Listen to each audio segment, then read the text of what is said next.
दोस्तों, आज मेरे स्टूडियो में बातचीत के मंच पर उपस्थित हैं फरजाना महदी। फरजाना महदी के बारे में मैं थोड़ा सा परिचय दे रहा हूँ। वो पहले भी हमारे स्टूडियो में आ चुके हैं और इनसे लंबी बातचीत हुई तब। अभी आज इनको मैंने आमंत्रित किया है इनकी कहानी सुनने के लिए। तो फरजाना जी, पहले तो आपका बहुत बहुत स्वागत है। शुक्रिया सर, शुक्रिया बहुत कि आपने समय निकाला और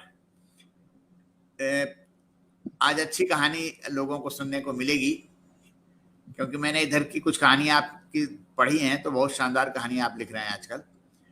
तो मैं बता दूं दोस्तों, फरजाना जी जो हैं वो कहानीकार हैं, रंगकर्मी हैं और एक्टिव संस्कृति कर्मी भी हैं। और आजकल लखनऊ इकाई जन संस्कृति मंच के ये सर्वे सर्वा हैं और काफ़ी अच्छी गतिविधियां इन्होंने शुरू कर दी हैं अभी, और ये खुशी की बात है हम सब के लिए। तो अब मैं फरजाना जी से अनुरोध करूंगा, रिक्वेस्ट करूंगा कि वो अपनी कहानी पाठ शुरू करें। शुक्रिया बहुत सर। ये कहानी है सर, और इसका शीर्षक है एक जिद का इंतजार। जी। एम्बुलेंस की हाउ हाउ की आवाज दूर से करीब आती सुनाई दी और फिर तेजी से कहीं दूर निकल गई। पहले इस तरह की आवाज कम ही सुनाई देती थी और वो हमेशा इस आवाज को पुलिस की गाड़ी का सायरन समझ नजरअंदाज कर दिया करते थे। लेकिन पिछले एक हफ्ते से उनके कान बस इसी आवाज पर लगे रहते हैं कि शायद इनमें से कोई मेरे घर तक भी आ जाए। हर 2-4 मिनट पर कोई ना कोई एम्बुलेंस गुजरती और उनके कान खड़े हो जाते। उन्हें ख्याल आया कि 3 दिन पहले फेसबुक पर मदद के लिए एक पोस्ट की थी। उन्होंने जल्दी से मोबाइल उठाया। कांपते हाथों में मोबाइल को संभालने में थोड़ा सा समय लगा। सिर को थोड़ा सा झटक कर आंखें फैलाई और पलकों को 2-4 बार झपकाई ताकि स्क्रीन कुछ साफ दिखाई देने लगे। उनकी इस पोस्ट पर 19 से ज्यादा कमेंट पड़े हुए थे। उन्होंने एक एक कमेंट को पढ़ना शुरू किया। आप घबराइए मत, हम आपकी मदद करने को तैयार हैं। ओह नो, ये तो बहुत बुरा हुआ। रिप रिप रिप, श्रद्धांजलि, नमन नमन। ये सरकार सिर्फ निकम्मी ही नहीं, असंवेदनशील भी है। यहाँ लोगों की जानें जा रही हैं और हमारे मुख्यमंत्री बंगाल में रैलियां कर रहे हैं। आप यहाँ भी आ गए पॉलिटिक्स खेलने। हमारे कुछ दोस्त ऐसी बॉडीज को शमशान घाट पहुंचाने का काम कर रहे हैं। हम उन्हें आपका नंबर दे रहे हैं। उफ, आप अपना ख्याल रखिए। आप बॉडी से दूर रहिएगा अंकल, और हाँ, अपना ऑक्सीजन लेवल चेक करते रहिए। आप घबराइए मत, सारा देश आपके साथ है। रिप रिप, नमन रिप। उनकी आंखें चौंधियाने सी लगी। मोबाइल टेबल पर रख वो आंख बंद कर बैठ गए। लाश से उठती हुई बदबू सीधे उनकी नाक तक पहुंच रही थी। हालांकि उनकी नाक बंद थी, पर फिर भी हल्का सा बदबू का एहसास उन्हें हो ही जा रहा था। और वो एहसास ये सोच कर और गहरा हो जाता कि ये किसकी लाश से उठती हुई बदबू है। उन पर फिर खांसी का दौरा पड़ा। जब उससे उभरे तो खकार कर ढेर सारा कफ डिस्बिन में थूक दिया। उन्होंने हाथ बढ़ाकर मोबाइल दोबारा उठाया। वैसे मोबाइल को वो मेज पर रखते ही कब थे। पिछले 3 दिन से मोबाइल उनके शरीर का एक अभिन्न अंग बन गया था। एक ऐसा अंग कि जिस पर उन्हें अब सबसे ज्यादा भरोसा था। मेडिकल हेल्पलाइन नंबर पर आज फिर कॉल लगाया। थोड़ी ही देर में कॉल रिसीव हो गई। नमस्कार, आपने चिकित्सा सेवा केंद्र के हेल्पलाइन नंबर पर कॉल किया है। हम आपकी क्या सेवा कर सकते हैं? उन्होंने कोई जवाब नहीं दिया, बस किसी शून्य में खोए बैठे रहे। उधर से फिर यही शब्द दोहराए गए। वो फिर कुछ नहीं बोले। कुछ देर यूं ही चलता रहा और फिर उन्होंने मोबाइल मेज पर रख दिया। उनके चेहरे पर बेचारगी के भाव साफ झलक रहे थे, पर उन्होंने अभी हार नहीं मानी थी। पत्नी की बदबू मारती लाश उन्हें जीने का हौसला दे रही थी। कानों के पास मक्खियां भिरभिरा रही थी। एक आध उनके चेहरे या हाथ पर आकर बैठ जाती तो वो उसे हल्के झटके से उड़ा देते। लॉबी की एसी तो 5 दिन से बंद थी, लेकिन गर्मी ज्यादा होने की वजह से पंखा लगातार चल रहा था। पर पंखे की हवा में इतनी ताप न थी कि वो मक्खियों को दूर रख सके। वैसे अगर एसी चलाते तो शायद उससे भी अब कोई फायदा ना होता। खैर, मक्खियों और चींटियों की तादाद में होती लगातार बढ़ोतरी को उन्होंने नजरअंदाज करते हुए कलम उठाया और अपनी नोटबुक पर कुछ लिखने लगे। शायद ये मेरे आखिरी नोट साबित होंगे। हालांकि डायरी के बहुत से पन्ने अभी सादे पड़े हैं, पेन की रिफिल स्याही से भरी हुई है, दिमाग में ख्याल उधम चौकड़ी मचा रहे हैं, पर सब बेकार है। ये सब जल्द ही थमने वाला है। नहीं नहीं, धरती की रफ्तार नहीं थमने वाली, वो तो अब और तेज होगी, क्योंकि इंसानी कदम जो धरती की छाती पर अपना बोझ लादे हुए हैं, वो कदम जल्द ही उखड़ने वाले हैं। पता नहीं इंसानी बोझ से हल्की होने पर धरती चैन की सांस लेगी या नहीं लेगी, क्या होगी उसकी मनोदशा। खैर, जो भी हो, मुझे उससे क्या। कौन सा मैं मौजूद हूंगा उसकी हालत का जायजा लेने के लिए उस वक्त, पर अभी तो मौजूद हूं ना। और अभी की सूरत या हाल ये है कि धरती हमारे बोझ से कराह रही है। उसे भूख लगी है, उसे खाने में चाहिए इंसानी लाशें। धरती आदमखोर हो गई है। अम्मा कहती थी कि जब इंसान में दर्द को बर्दाश्त करने की सकत चुक जाती है, तब धरती माता उसे अपनी कोख में छुपा लेती है और वहां इंसान को बड़ा सुकून हासिल होता है। अम्मा बोली थी उन्हें धरती की भूख कभी नहीं दिखाई दी। अम्मा गलत थी। नहीं नहीं, अम्मा सही थी। धरती को भूख नहीं लगी है, इंसानी लाश की तो हरगिज नहीं। अगर उसे इंसानी लाश की भूख होती तो 72 घंटे से जो मेरे घर में एक इंसानी लाश पड़ी हुई है, वो इसे मुंह खोलकर क्यों नहीं निकल जाती। जिंदगी एक सफर है सुहाना। मोबाइल की रिंगटोन बजने पर उनकी एकाग्रता टूटी। अमेरिका से उनके इकलौते बेटे रॉबिन की कॉल थी। उन्होंने झट कलम को रख कॉल रिसीव किया। हेलो बोलना चाह रहे थे, लेकिन हलक में इस कदर कफ जमा था कि मुंह से आवाज ना निकल सकी। उन्होंने पहले खंगार कर सारा कफ डस्टबिन में थूक दिया और फिर रुमाल से नाक को साफ किया और फिर दोबारा से मोबाइल को कान से लगाया। हेलो रॉबिन, कुछ इंतजाम हुआ? डैडी, मैं पूरी कोशिश कर रहा हूँ। अरे खास कोशिश कर रहे हो? वो अभी अपनी बात पूरी करते कि उससे पहले ही खांसी शुरू हो गई, जो कि 15-20 सेकंड तक लगातार चलती रही। खांसी से राहत पाई तो उखड़ी उखड़ी सांसों के साथ दोबारा बात करनी शुरू की।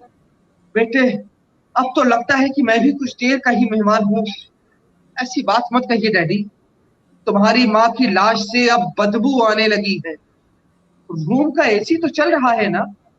इतने दिन तक बॉडी सही अवस्था में बर्फ की सिल्ली पर भी नहीं रह सकता, तो भला एसी में कितना दम? क्या पूरे अपार्टमेंट में एक भी बंदा नहीं जो हमारी मदद कर सके? यहाँ हमें कौन जानता है? आपके कुलीग, रिश्तेदार यहाँ आसपास कौन है? जो है उनकी हिम्मत नहीं हो रही यहाँ आने की, और कईयों की यहाँ तो खुद पेशेंट मौजूद है। सबसे बात करके देख लिया, कोई फायदा नहीं। अब तुम ही कुछ करो। सभी हेल्पलाइन नंबर पे लगातार कॉल ट्राई कर रहा हूँ डैडी, लेकिन उन्होंने मोबाइल नीचे रख दिया। शायद जवाब जानते थे या सुनना नहीं चाहते। वो 2 कदम बेडरूम की ओर बढ़े कि जहां उनकी पत्नी 72 घंटे से मृत अवस्था में लेटी हुई थी। लेकिन उनके बढ़ते कदम न जाने क्या सोचकर रुक गए। कुछ क्षण वहीं खड़े दरवाजे के पास चींटियों के लिए खींची लक्ष्मण रेखा को देखते रहे, फिर वापस अपनी कुर्सी में धंस गए। पैरों की कपकपी और बढ़ गई थी। सीने का भारीपन पहले की तरह बरकरार था। आंखें लहू सी गर्म और पलकें मनोभारी हो चली थी। बीच बीच में उनके हलक से ज़िबा किए बकरे सी आवाज निकल पड़ती। वो कुछ पल इसी अवस्था में सिर निवड़ाए बैठे रहे। मक्खियों का एक झुंड ठीक उनकी नाक के नीचे आकर बैठ गया, पर उनको इस बात का होश नहीं था। उन पर बेहोशी तारी होने लगी थी। 3 दिन से वो लगातार बेहोश हो जाती थी, कुछ कमजोरी की सबब, कुछ मायूसी, उदासी और कुछ ना कर सकने की लाचारी के सबब। वो करीब 7-8 घंटे तक यूं ही बेहोश पड़े रहे और फिर अचानक से चौंक गए। चौंके क्या थे, बस चौंकने की कोशिश ही की थी। चौंकने भर की भी सकत कहां बाकी रह गई थी अब उनमें। वो इसी ख्याल में डूबे कुर्सी पर बैठे रहे, आखिर मैं कितनी देर से यूं नींद बेहोशी हालत में पड़ा रहा। 1 मिनट, 1 घंटा, 1 दिन, 1 साल या 1 सदी। वक्त उनके लिए रुक गया था। 1 मिनट और 1 सदी के बीच के फासले को वो भूल चुके थे। वो सब कुछ भूल चुके थे। वो सब कुछ भूल जाना चाहते थे, सिवाय उस एक बदबू मारती लाश के कि जिसे वो जल्द से जल्द दफनाना चाहते थे। वो कुर्सी के हाथों पर हाथ रख उठना चाहते थे, पर शरीर ने साथ नहीं दिया। उन्हें अपनी यह हालत देख बड़ी हैरत हुई। अभी तो मैं कुर्सी से उठकर उस कमरे की ओर बढ़ा था और फिर वापस आकर बैठ गया था। इतनी जल्दी यह हालत कैसे हो गई? उन्होंने सर को दाहिनी ओर की दीवार की तरफ थोड़ा सा घुमाया कि जहां दीवार घड़ी टंगी थी। वहां घड़ी तो नजर आई, लेकिन वो अपनी नंगी आंखों से वक्त का सही अंदाजा नहीं लगा पा रहे थे। मेज पर से चश्मे को उठाया, आंखों पर पहना। उन्होंने अपने हिसाब से ये प्रक्रिया बहुत तेजी में की थी, पर वास्तव में उनकी रफ्तार इतनी धीमी थी कि कोई भी इंसान उनकी ये प्रक्रिया को देख समझ जाता कि वो बहुत कमजोर और बीमार है। उनकी नजरें दोबारा दीवार घड़ी पर जा टिकी। घड़ी में 7 बज रहे थे। उन्हें ये देख ताज्जुब हुआ कि आखिर इतनी जल्दी शाम कैसे हो गई। रॉबिन से तो अभी सुबह बात की थी शायद। अपने विचार को पुख्ता करने के लिए मोबाइल को उठाया। स्क्रीन पर अब कुछ भी साफ नजर नहीं आ रहा।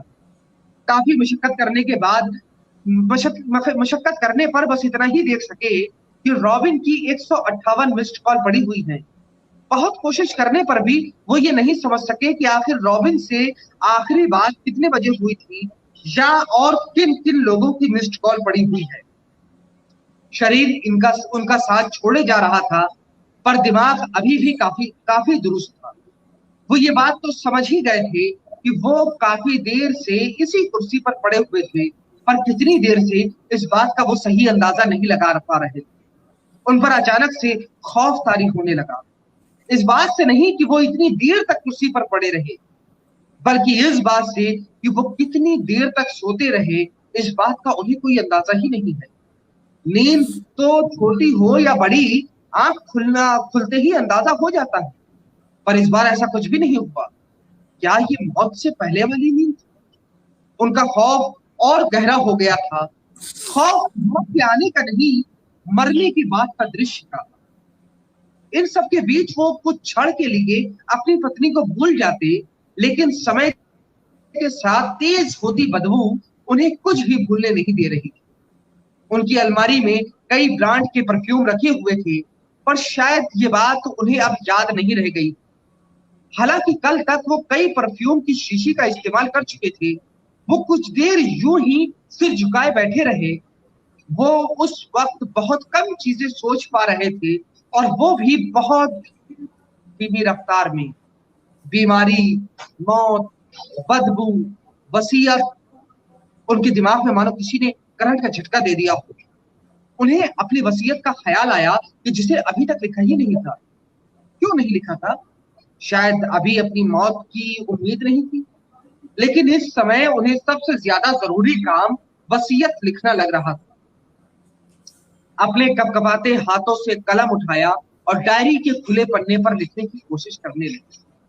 चेहरे से साफ जाहिर हो रहा था कि सांस लेने में कितनी कठिनाई हो रही है। हलक से जिबा की ये बकरी सी आवाज अब लगातार आ रही थी। नाक बह बह कर दामन पर गिर रही थी कि शायद जिसका उन्हें जरा सा भी इल्म नहीं था, या शायद ये बात अब उनके लिए कोई मायने ही नहीं रखती।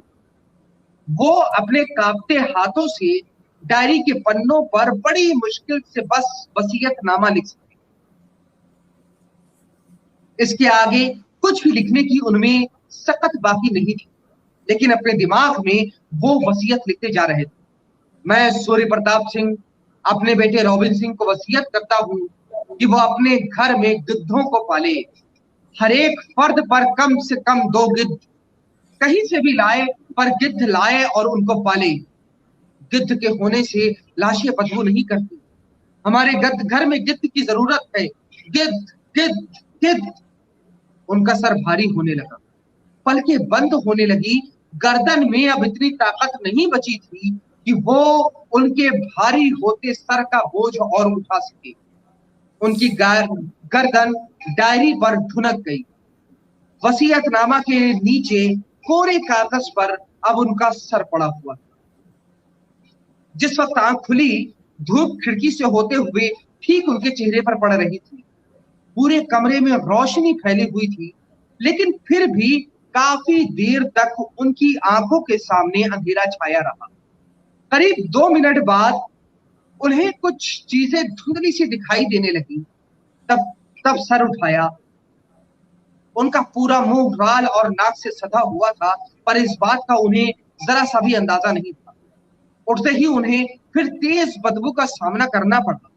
आज बदबू कल से कहीं ज्यादा थी। इस बात का अंदाजा उन्हें नहीं था। उन्हें कल की कोई बात भी याद नहीं थी, बल्कि उन्हें अब कोई भी बात याद नहीं थी सिवाय एक शब्द के, गिद्ध। लेकिन अगर वहां कोई और इंसान होता तो वो ये बात जरूर समझ जाता कि आज बदबू कल से कहीं ज्यादा है।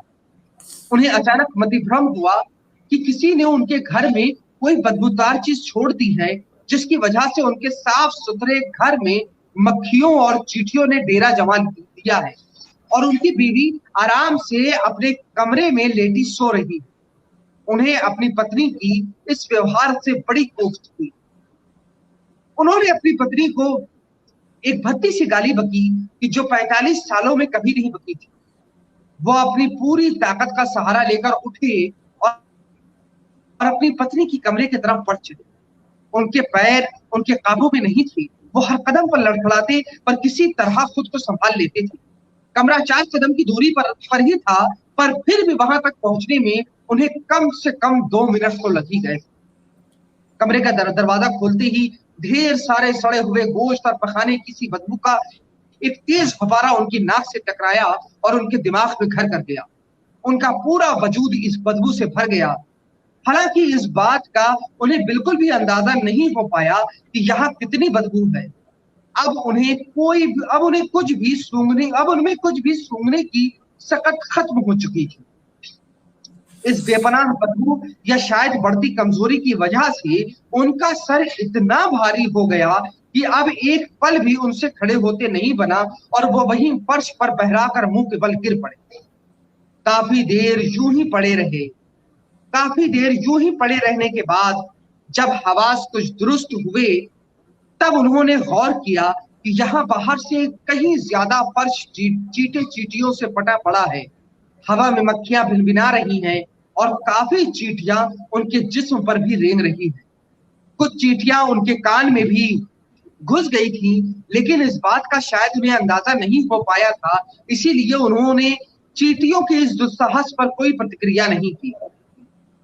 उन्हें फिर मतिभ्रम हुआ कि उनकी पत्नी इस बदबूदार चीज को अपने बेड पर धरे आराम से लेटी सो रही है। इस बार उन्होंने अपनी पत्नी को गाली नहीं बकी, बस रेंगते हुए बेड की तरफ बढ़ गए। बेड के पास पहुंचने पर उन्हें बड़ा ताज्जुब हुआ। वो समझ ही नहीं पा रहे थे कि ये बेड पर कौन पड़ा है।